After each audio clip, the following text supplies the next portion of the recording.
ආයිබෝවන් කියලා පිළිගන්නවා ඔයාලව අදත් ආදරෙන් මගේ channel එකට.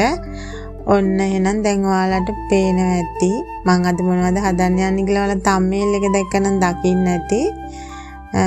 ඔන්න ඉන්දියාප්ප තමයි මම අද හදන්න යන්නේ. ඉතින් ඔයාලට වගේ අපිට මෙහි ඉන්දියාප්ප හදන්න පහසුකම් මදි හින්දා ඔන්න ලංකාවෙන් මෙහෙට එවන මෙන්න මේ කුරහන් ඉන්දියාප්ප එක තමයි මම අද අරගෙන තියෙන්නේ. ඔන්න දැන් මම ඒක තඹ ගන්න තමයි හදන්නේ. ඉතින් අපි බලමු කොහොමද මේ ඉන්දියාප්ප එක අපි තඹ ගන්න කියලා. ඉතින් මේක තඹලා වියලි කරපු ඉන්දියාප්ප එක තමයි මේ තියෙන්නේ. ඔයාලට පේනවා ඇති මේක හරියට නූඩල්ස් වගේ. අපි නූඩල්ස් එක වතුරට දාලා හදලා ගන්නවා වගේ තමයි මේකත් හදන්න තියෙන්නේ. චූටි වෙනසක් තමයි තියෙන්නේ. ඔන්න මම දැන් වතුර උතුරන්න ලිපේ තියලා තිබ්බේ. ඔන්න ඔයාලට පේනවා ඇති දැන් මම ඒක කොහොමද කරන්න කියලා. අපි නූඩල්ස් හදනවා වගේ මේක කෙලින්ම නිකන් වතුරට දාන්නේ නැහැ. මොකද මේක නූඩල්ස් තරම් එච්චර තද ගතියක් නැහැ. ඊට වැඩිය ගොඩක් සොෆ්ට් එකට තියෙන හින්දා මේක සම්පූර්ණ කැඩිලා යන හින්දා මේ වගේ දැල් භාජනයකට හරි පෙරණ එකකට හරි දාලා තමයි ඒක භාජනයක් ඇතුළට දාලා තමයි අපි ඒකට උඩින් ඉන්දියාප්ප ටික දාගන්නේ. එතකොට මේක පෙරා ගන්න අපිට පහසු හින්දා. ඉතින් ඔන්න ඔය පේන විදිහට තමයි කරගන්නේ. ඉතින් මේක තැම්බෙන්න ගොඩාක් වෙලා යන්නේ නැහැ. මේක ටක් ගාලා තැම්බෙනවා. ඉතින් හැන්දට දැනෙනවා. අපිට අතින් උනත් බලන්න පුළුවන් මේක මේ ඉක්මනට තැම්බිලා තියෙන විදිය. ඉතින් දැන් ඕක තැම්බිලා තමයි තියෙන්නේ. මම දැන් ඒක වෙන භාජනයකින් තියා ගන්නවා වතුර බේරෙන්න. ඉතින් අපි ඕක වතුර බේරෙන්න ටික වෙලාවක් තියලා තියන්න ඕනේ. එහෙම නැත්තම් දිය රහ ගතියක් එන හින්දා. ඔන්න ඔයාලට දැන් පේනවා ඇති ඉන්දියාප්පේ හොඳට තැම්බිලා තමයි තියෙන්නේ. ඉතින් මේ කුරහන් ඉන්දියාප්ප ඔය පේනවනේ හොඳට තැම්බිලා තියෙන්නේ. ඔන්න ඕක දැන් අපි තියලා තියන්න ඕනේ. ඉතින් වතුර බේරෙන්න අර මං ඉස්සල්ලා කිව්වා වගේ. ඔන්න දැන් මම ඒකේ වතුර බේරෙන අතරේ මම ආවා කකුලුව ටික සුද්ධ කරගන්න. ඔන්න මං ඔයාලට පෙන්නන්නම් කකුලුව සුද්ධ කරගන්න විදිහ මුලින් එකක්. ඔන්න ඔය විදිහට තමයි සුද්ධ කරගන්න තියෙන්නේ. ඔය විදිහට කට්ට අයින් කරලා ඒ මැද්දේ තියෙන ඒ කොටස් ටික අයින් කරගන්න ඕනේ. මේක ටිකක් මට අයින් කරගන්න අමාරුයි. මොකද කූල් පිට තියෙන්නේ. ඒ හින්දා තමයි මම මේ පිහියක් භාවිතා කරන්නේ. නැත්තම් මේක ලේසියෙන්ම අතින් අයින් කරන්න පුළුවන්.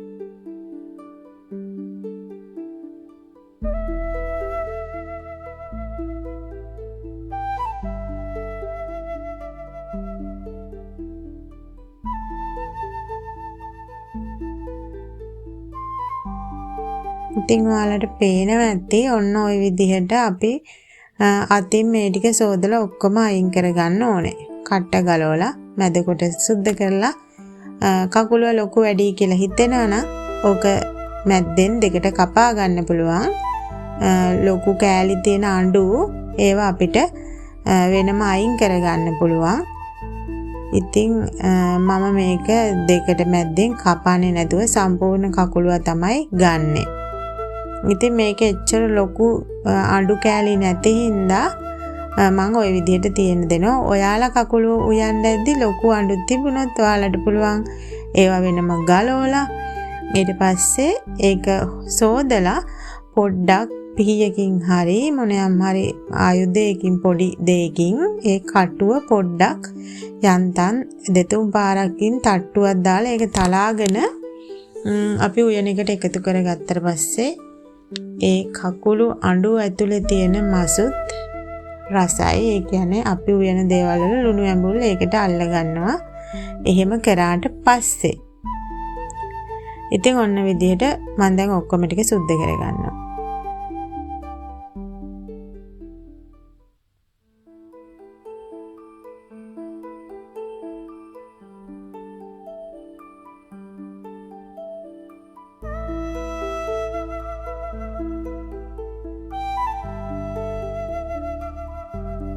ඉතින් ඔයාලට කියන්න ඕනේ කකුලුව කියලා කියන්නේ ටිකක් උෂ්ණාධික කෑමක්නේ.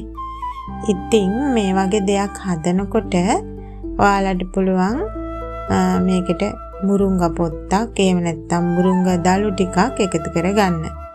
ඉතින් මට මුරුංගා පොතුත් නැහැ, මුරුංගා දළුත් නැති හින්දා මම මේක පොල් කිරි දාලා තමයි උයන්නේ. ඉතින් ඒ දේ නැතත් ප්‍රශ්නයක් නැහැ. මොකද අපි මේකට පොල් කිරි එකතු කරන හින්දා. ඔන්න දැන් ඔයාලට පේනවා ඇති මම දැන් ඔක්කොම සුද්ධ කරගත්ත. ඔන්න ඔය තියෙන කටු ටික ඔයාලට පේනවා ඇති. ඔන්න දැන් අපි මේක හොඳට සෝද ගන්න ඕනේ. මේකට ලුණු ටිකක් කහ ටිකක් දාලා ඔක හොඳට අතුල්ලලා තියෙන පිටිගඳ යනකම් අපි මේක හොඳින් සෝද ගන්න ඕනේ. දැන් ඔයාලා දකින්න ඇති ඔන්න මම ලුණුයි කහයි දැම්මා. දැන් ඔක ඔන්න ඔය විදිහට අතුල්ලලා අපි සෝද ගන්නවා.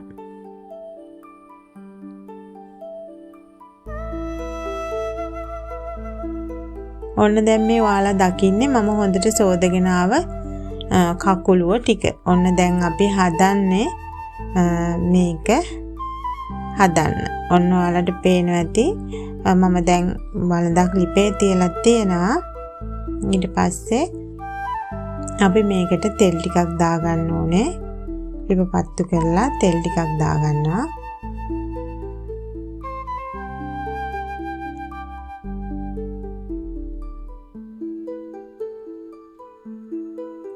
ඔයාලට පේනවා ඇති මම තෙල් රත් වෙනකොට ඒකට සුදු ලුණු, සේර, රම්පේ, කරපිංචා, ඊට පස්සේ කුරුඳු පොතු, ඊට පස්සේ කරාබු නැටි, එනසාල්, ඊට පස්සේ අමු මිරිස් වගේම ලුණු, තක්කාලි ඔය දේවල් ටික ඔක්කොම දානවා. ඊට පස්සේ උළුහාල් ටිකකුත් දානවා. ඉතින් මේකට තක්කාලි පාවිච්චි කරන්න අකමැති කෙනෙක් ඉන්නවනම් මොකද කකුලුව ටිකක් උෂ්ණාධික කෑමකින්ද ඔයාලට පුළුවන් ගොරක හරි සියමල හරි පාවිච්චි කරන්න. ඔන්න ඔය විදිහට මම මිරිස් කුඩු තෙල් එකටම දාලා ගම්මිරිස් කුඩු ටිකකුත් දාලා කහක් දාලා දැන් ওই ටික අපි හොඳට කවලම් කරගන්න ඕනේ. ඔන්න ඔයාලම දකින්නේ මම බෙදපු 3-5 තමයි ඒ දාන්නේ. ලුණුත් දාලා ওই ටික ඔක්කොම තෙලේ චුට්ටක් බැදෙන්න ඔන්න කවලම් කරගන්නවා. ඔන්න ඊට පස්සේ මම සුද්ධ කරගත්ත කකුලුව ටික භාජනයට දාලා අපි මේක හොඳට මික්ස් කරගන්න ඕනේ.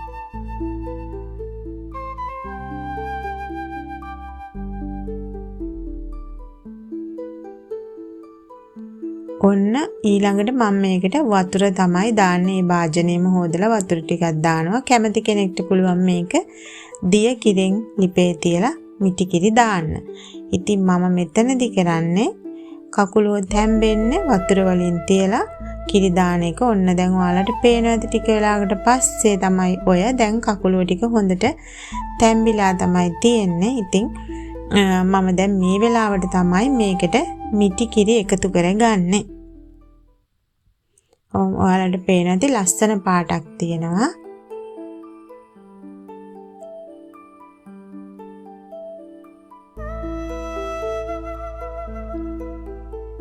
දැන් මේ වෙලාවේ හොඳට කකුලුව තැම්බිලා නිසා මම ඔන්න මේකට කිරි එකතු කරගන්නවා. ඉතින් ඔයාලට අවශ්‍ය ප්‍රමාණයට පොල් කිරි එකතු කරගන්න පුළුවන්.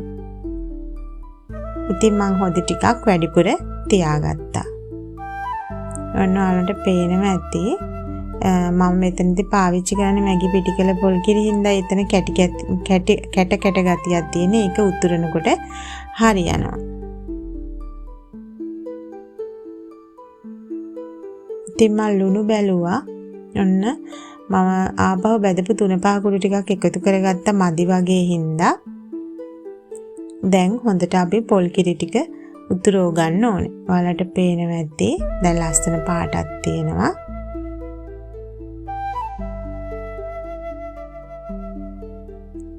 ඔන්න ඔය විදිහට අපි හොඳට උතුරව ගන්න ඕනේ.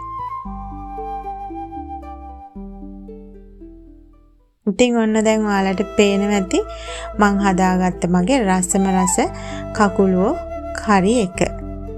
ඔයාලට පේන ඇති ලස්සන පාටක් තියෙනවා. ඒ වගේම මේක ඇත්තටම හරිම රසයි. ඔන්න ඊළඟට තියෙනවා මම හදාගත්ත කුරහන් ඉන්දියාප් එක. ඔන්න තියෙනවා සම්බෝල එක. මම මේ සම්බෝල එකේ රෙසිපි එකත් ඔයාලට ඉක්මනින් අරගෙන එන්න. ඉතින් මේ වගේම ලස්සන වීඩියෝ එකකින් හම්බෙන්න බලාපොරොත්තු ගිහිල්ලා එන්න. පරිස්සමෙන් ඉන්න. යන ගමන් මගේ channel එක subscribe කරගෙනම යන්න.